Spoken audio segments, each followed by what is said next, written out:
Muchas gracias, Juan Carlos, y muchas gracias a todos vosotros por venir a esta hora de la tarde a escuchar pues un ratito sobre las aplicaciones del Pentacam en lentes fáquicas. Eh, ya tenemos la presentación. Todos sabemos la multitud de utilidades que tiene esta tecnología en todas las áreas de cirugía refractiva. Pues bien, en las lentes fáquicas en concreto podemos encontrar utilidades muy concisas y muy claras, tanto en el preoperatorio, en cuanto a las indicaciones, para ayudarnos a hacer indicaciones quirúrgicas, como en las medidas que se toman en el preoperatorio para realizar la cirugía, así como en el posoperatorio, ya sea en el posoperatorio inmediato, la detección de posibles complicaciones en el postoperatorio inmediato o a largo plazo. Sabemos que un paciente candidato a ICL es un paciente que puede tener miopía, hipermetropía o astigmatismo y que hasta ahora pues, la mayor parte de los pacientes se descartaban cuando aparecía una patología corneal. Es decir, el criterio de patología corneal, una córnea estásica o una córnea sospechosa de queratocono era un factor excluyente para el implante de las ICL. Pues bien, desde este año se permite el implante de lentes ICL en córneas patológicas y eso lo iremos viendo a lo largo de la presentación. Primera utilidad del Pentacam en cirugía de ICL, por tanto, la córnea, el estudio de la córnea. Podemos encontrarnos pacientes con córneas absolutamente normales en cuanto a la distribución de la curvatura, en cuanto a la elevación, en cuanto al perfil de progresión corneal, de progresión paquimétrico, pero con una paquimetría simplemente baja. Esto es una córnea no patológica, pero es una córnea con una paquimetría baja que nos haría dudar a la hora de indicar una cirugía refractiva con láser. Pues bien, este tipo de pacientes es candidato a una cirugía con lente fáquica. Si vemos el Belling-Ambrosio de este mismo ojo, podemos observar que es completamente normal. Todos los parámetros entran dentro de la normalidad. El índice de progresión paquimétrica, el perfil de progresión, todo está dentro de la normalidad. Sin embargo, no podemos hacer una cirugía refractiva en córnea, pero sí plantearnos una ICL si cumple los criterios necesarios de medidas intraoculares para poder implantarlas. Esto ya es otra cosa, es una córnea que si observamos el mapa de curvatura sagital frontal ya podemos ver una cierta irregularidad en él. Ya empezamos a sospechar que no es un mapa con un perfil completamente normal, sino que hay cierta irregularidad en la distribución de la queratometría. Los índices de sospecha de irregularidad ya comienzan a movilizarse, aunque no todos lo están, existe cierta alerta sobre esta córnea. En el mapa paquimétrico, sin embargo, en este ojo tenemos una paquimetría mejor a la anterior, con una paquimetría central de 520 micras. Pero ¿qué ocurre? Que esta paquimetría no va a progresar de forma adecuada y vamos a tener que sospechar, viendo este perfil, de que estamos por lo menos ante una córnea que pueda ser sospechosa. Esta córnea, en el Belling-Ambrosio, podemos ver efectivamente que se trata de una córnea, al menos que no debemos tocar con un tratamiento con láser, al menos no debemos disminuir el grosor de la córnea, que era normal con un tratamiento con láser. Pues bien, teniendo claro que es una córnea estable, porque cuando hablamos de córneas patológicas, antes de implantar una lente intraocular, siempre tenemos que hablar de estabilidad corneal, podemos plantearnos implantar una lente intraocular. Otro caso ya más avanzado en el que podemos ver que el mapa queratométrico efectivamente ya marca una diferencia muy grande de curvatura entre la parte superior de la córnea y la inferior. Aquí sí estamos claramente ante una córnea patológica, estásica, un queratocono primario en el que ya los índices de superior de verticalidad, los índices de queratocono, detección de queratocono, prácticamente van a estar todos movilizados y todo va a ser coherente. Vamos a tener una paquimetría ya fina y vamos a tener una elevación de la cara posterior. En la vista preliminar podemos ver el perfil en Scheimpflug, en el que en este ojo todavía está bastante conservado, porque es un ojo con un queratocono que se manifiesta en la cara anterior, pero que todavía no tenemos un perfil tan marcado como para verlo a simple vista en una imagen de Scheimpflug. Sin embargo, el Belling-Ambrosio canta totalmente y aquí ya claramente estamos ante un queratocono.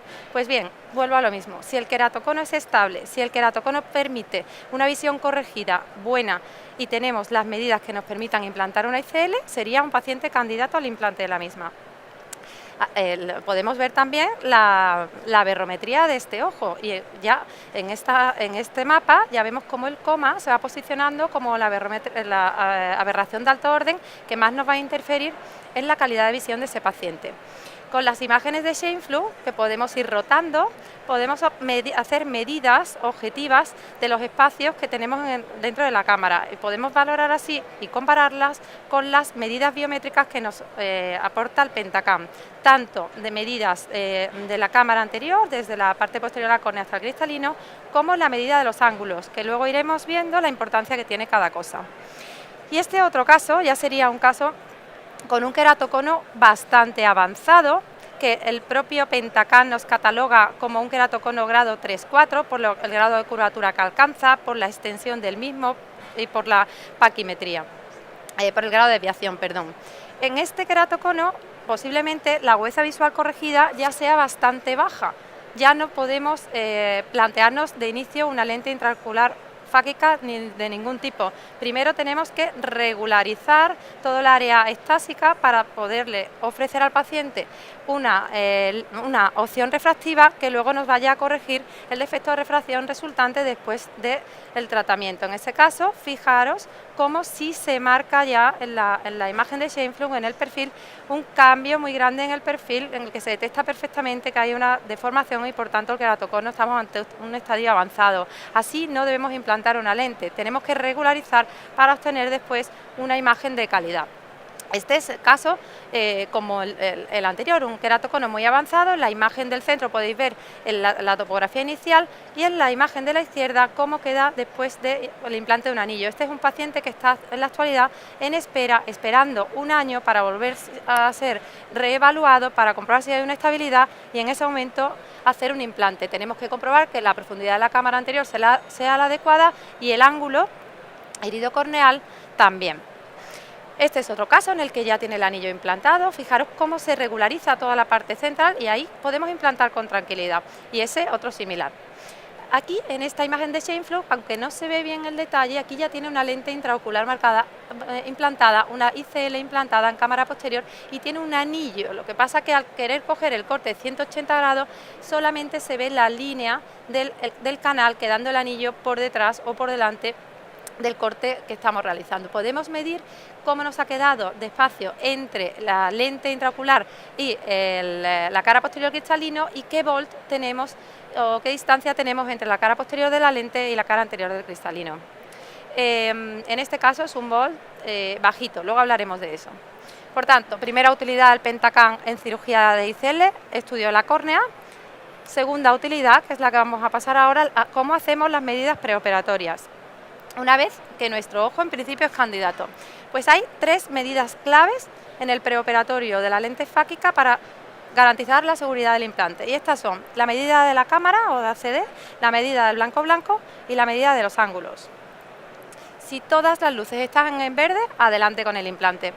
La ACD es la medida del endotelio hasta la cara anterior del cristalino y debe ser igual o mayor a 3 milímetros. Hasta hace unos años la implantábamos a partir de 2,8 milímetros, pero la FDA americana la subió a 3 milímetros recientemente. Se puede evaluar la medida de la CD de distintas formas, incluso se puede hacer una estimación en la lámpara de hendidura o utilizando un biómetro óptico, pero los datos obtenidos por la tomografía y los datos obtenidos por el Pentacam van a ser fiables y completamente extrapolables para hacer los cálculos de la lente en cuestión.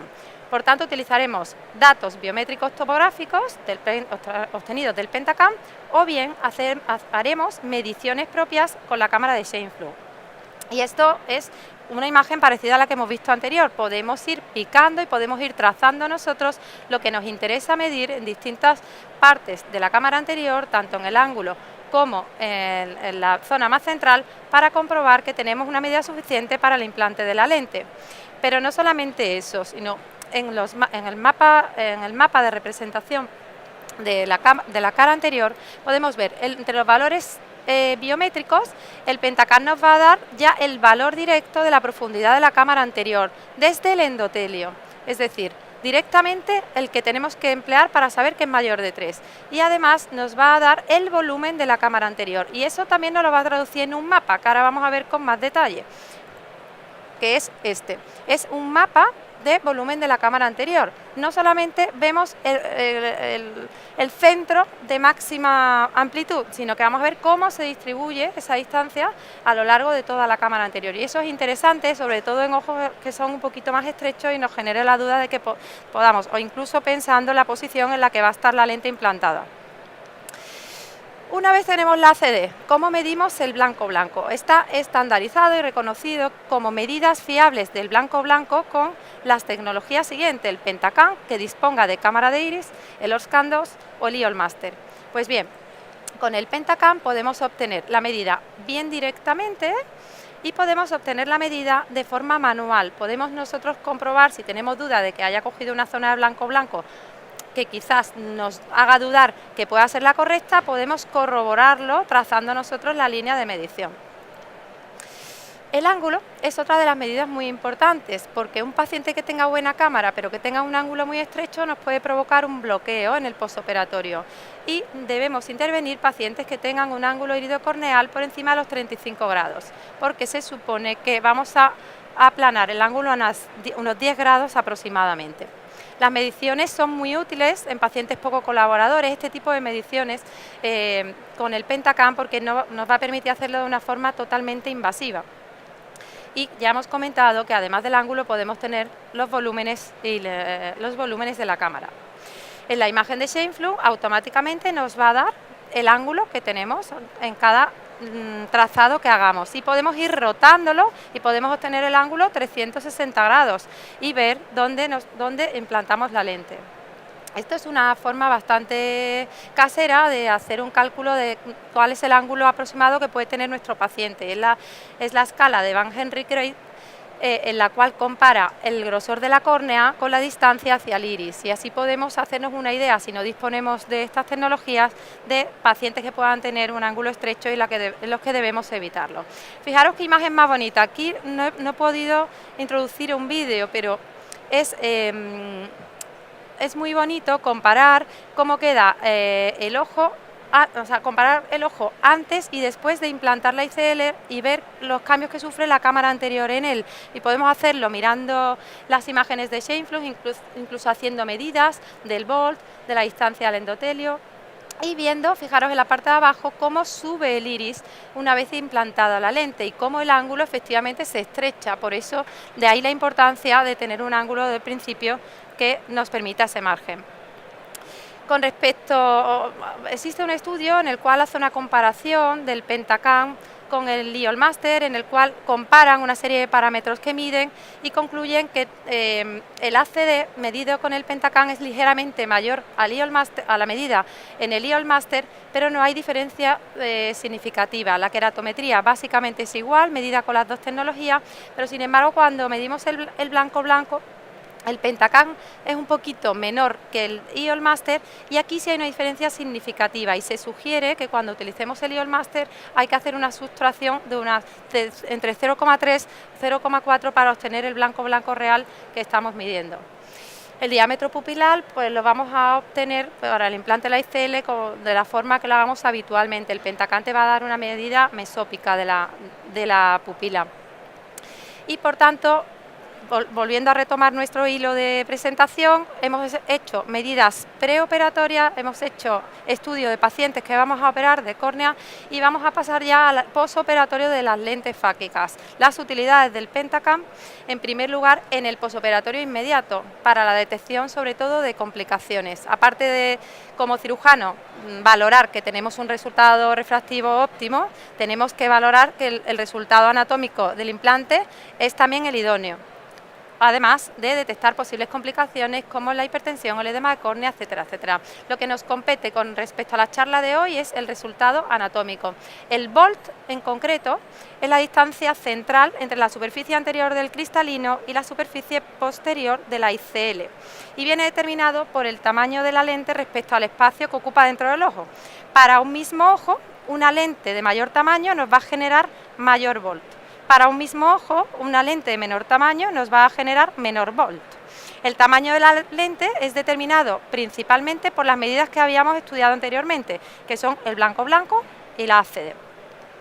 Por tanto, La estimación del volt también podemos hacerla en plan casero con la lámpara de hendidura, comparando el grosor de la córnea con el espacio que deja la lente con respecto al cristalino. Y así hablamos de medio corneal thickness, un corneal thickness, y así en una graduación que va de 0 a 3. La medida del volt la podemos establecer muy claramente con las imágenes de Scheimpflug, y en ellas podemos valorar la distancia real que existe desde el centro de la lente hasta la cara posterior de la córnea. Es muy importante, y no nos podemos olvidar, que la medida real del volt debe hacerse con el paciente dilatado, porque hay veces que obtendremos zonas periféricas en las que el volt pueda ser mucho menor que en las centrales, incluso poder haber alguna zona de contacto que se nos haya pasado. El volt normal sería el que tendría entre un grosor o 2 de la córnea aproximadamente. Esta es una imagen en lámpara de hendidura de un volt normal. Este sería un volt normal medido con la cámara de Scheimpflug, en el que podemos ver que a todo lo largo de la lente tenemos un volt que va progresando de forma lógica, no hay ningún contacto. Un volt excesivo, que ya empieza a contactar constantemente la lente con el iris, es el que tenemos en la pantalla, y un volt muy bajo puede estar comprometiendo incluso el contacto de la lente con el cristalino. Y eso podemos observarlo también con nuestro Pentacam. Se pueden hacer mediciones muy precisas, fijaros aquí que estamos midiendo hasta 20 micras, e incluso comprobar que no existe absolutamente nada de espacio, que existe un volt cero. Los cambios que podemos ver cuando vamos haciendo revisiones de nuestros pacientes, porque este tipo de pacientes que tienen volts altos o volts bajos, si no requieren de inicio el recambio de la lente, iremos haciendo controles. Podemos ir haciendo controles no solamente de las medidas con Scheimpflug, sino de las medidas de los datos biométricos, y podemos ver cómo se modifica el ángulo. En un paciente preoperatorio, fijaros en este caso qué cambio más grande. Hemos implantado una lente, teníamos un ángulo de 46,2 grados y hemos pasado a tener un ángulo de 25, y se ha estabilizado a la semana, sigue con el mismo ángulo. Quiere decir que en este paciente posiblemente el volt sea mayor a lo que estuviéramos esperando, porque el ángulo lo estamos comprometiendo un poco. Igualmente ocurre con las imágenes de la cámara anterior, cómo antes de implantarla tenemos un volumen y cómo se reduce, y a partir de la semana prácticamente eso queda estable, no hay modificaciones posteriores. Tendría que ser ya a largo plazo hacer controles por ver cómo progresa la cámara anterior a medida que el cristalino se va engrosando con el paso de los años, y eso sí es interesante verlo. Aquí tenemos una imagen en la que se solapa igual que la anterior el iris antes y después de colocar los ángulos.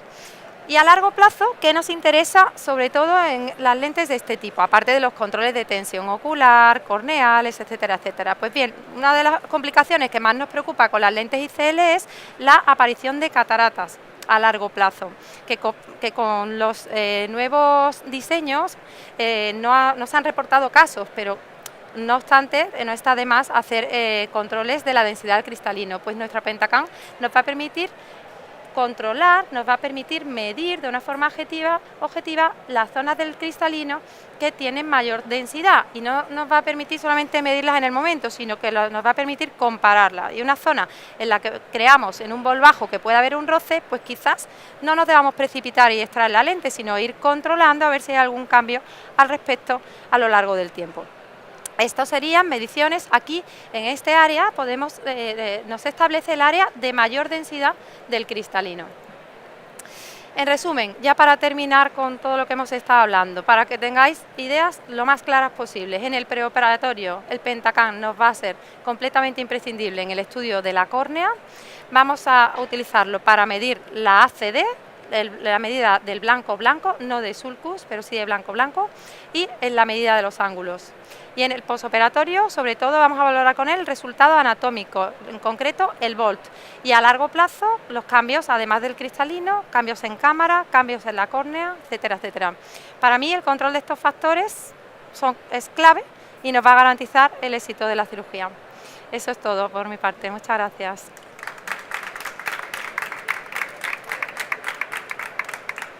No sé si hay alguna pregunta o alguna cosa que os gustaría saber que no haya dicho.